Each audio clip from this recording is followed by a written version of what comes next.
Our number 3 is what type of stock footage sells best. So most of you people ask yourselves, so I'm new, I'm basically someone who is new and I'm looking at starting to sell stock footage for a living. I'm trying to look at selling stock footage for like a side hustle job, as a side hustle job or something that brings me an extra income.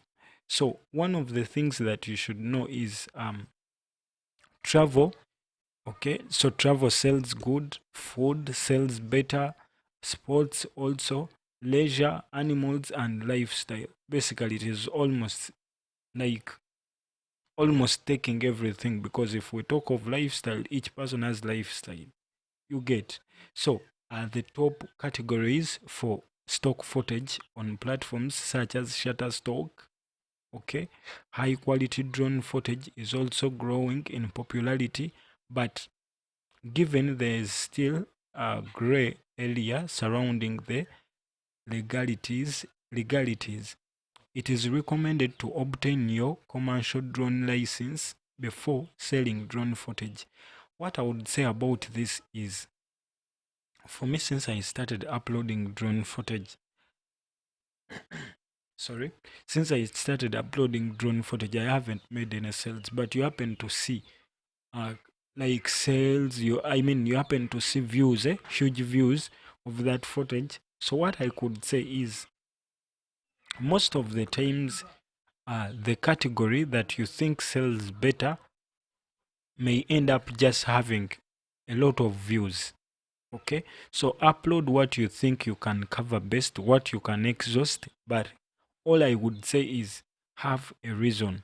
Yes, you're talking of food, you're submitting stock footage about food, but are you following the right steps? Maybe you are. Just assume, if I was cooking, okay, so what should I put first in the saucepan? Okay, what is the alternative if the person does not put in cooking oil first?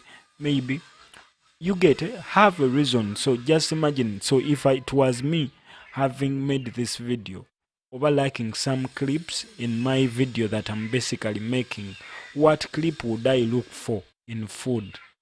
So you sit, write a dialogue like as if you had to shoot a video, you had to shoot a movie, you had to shoot a story.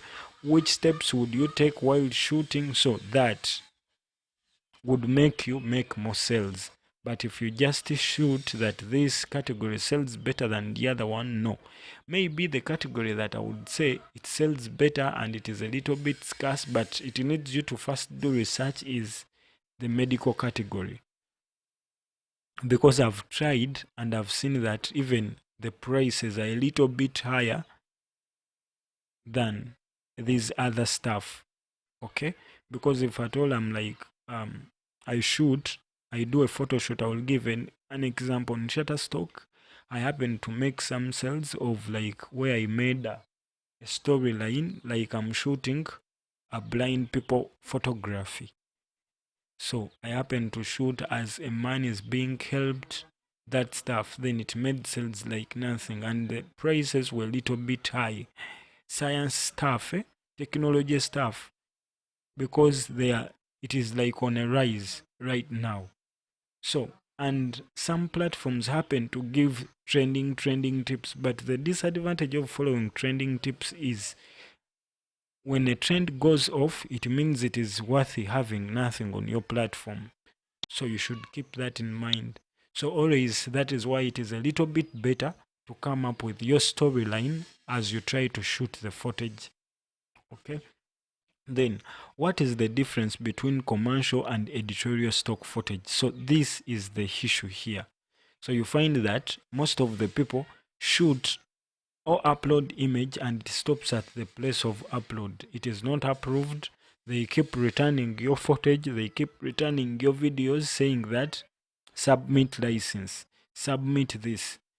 Okay, so now the difference here is the difference between commercial and editorial footage. Now, with the commercial footage, it basically means that, one, if at all it is something that does not need a license, something that does not need a license, that you can sell as stock footage. Let me give an example. Like if I shoot only a close-up of shoes, okay, of my feet when I'm entering them into shoes. If those shoes are not branded with the company what, because there are some shoes that are branded, so the moment you upload it as stock footage, they send you a license telling you that that logo what. So the best example would be, maybe I shoot myself when I'm like trying to scrub my feet with a brush. So that is something that could go to the medical sector. Okay, so if I'm looking at that, that would go to the medical sector. That means that, okay, I expect to earn from that footage.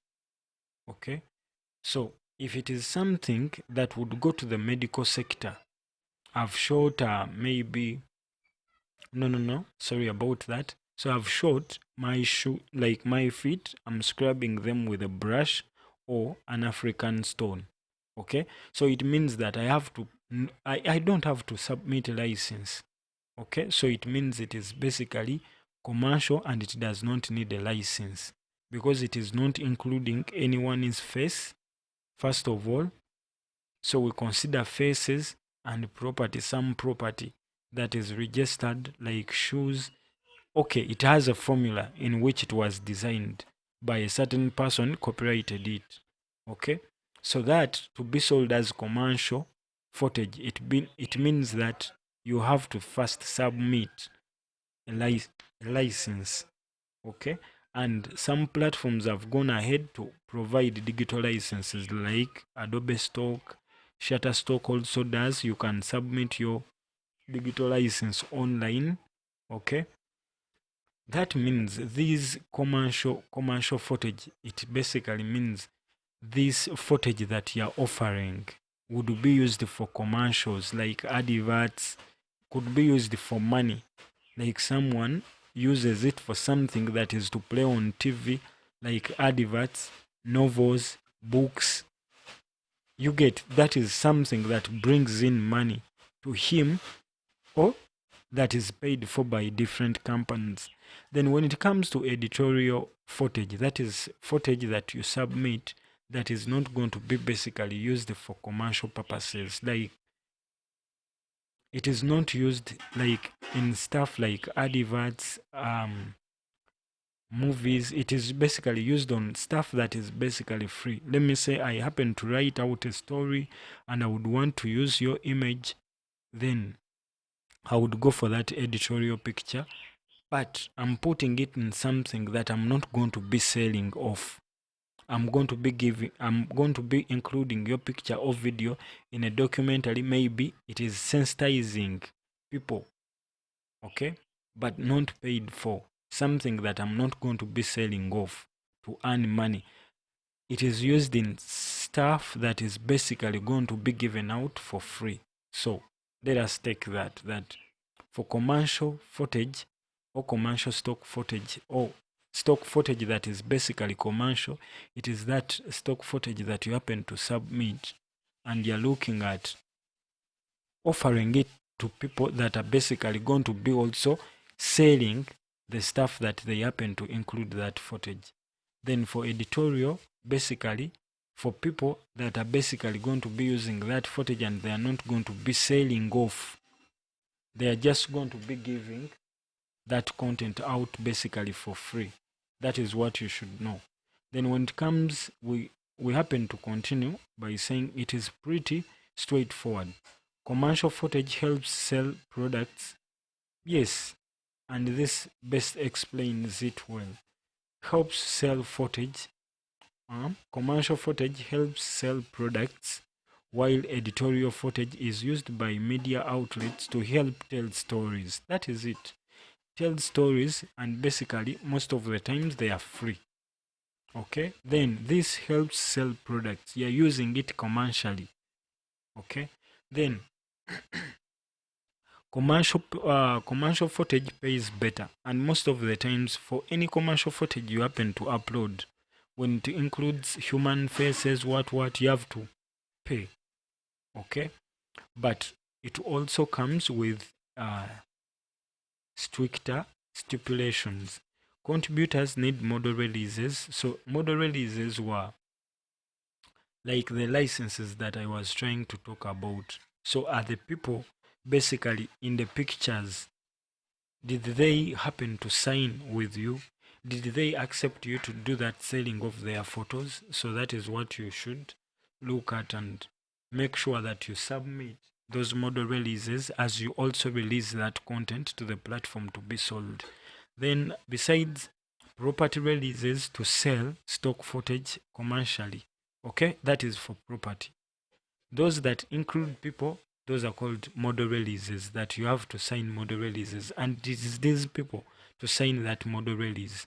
I've told you there are platforms that have made it a little bit simpler, whereby you can sign as a photographer or as a videographer, then send it to the person in the picture, and he also happens to sign it. Okay, most platforms like iStock provide contributors like with the proper releases. Okay, but it releases a bit more legal work on the contributor's side. For example, filming commercially in the US national parks or even abroad in, say, Serengeti National Park requires additional permits and paperwork. Okay, so that is it basically.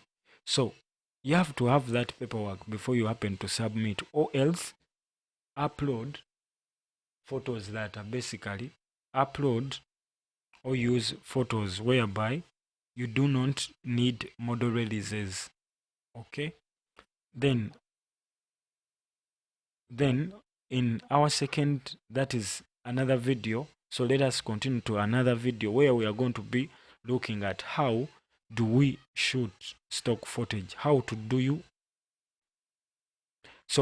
shoot stock footage. So that is what we are going to be looking at in our next video. Thanks for having watched till the end, and remember to subscribe and leave a thumbs up on this video. If you didn't understand anything, endeavor to see that you check in the description. I can try to give you more light on any point on our WhatsApp that is basically below this video in the description section. Thanks for watching. Let us meet in the next video.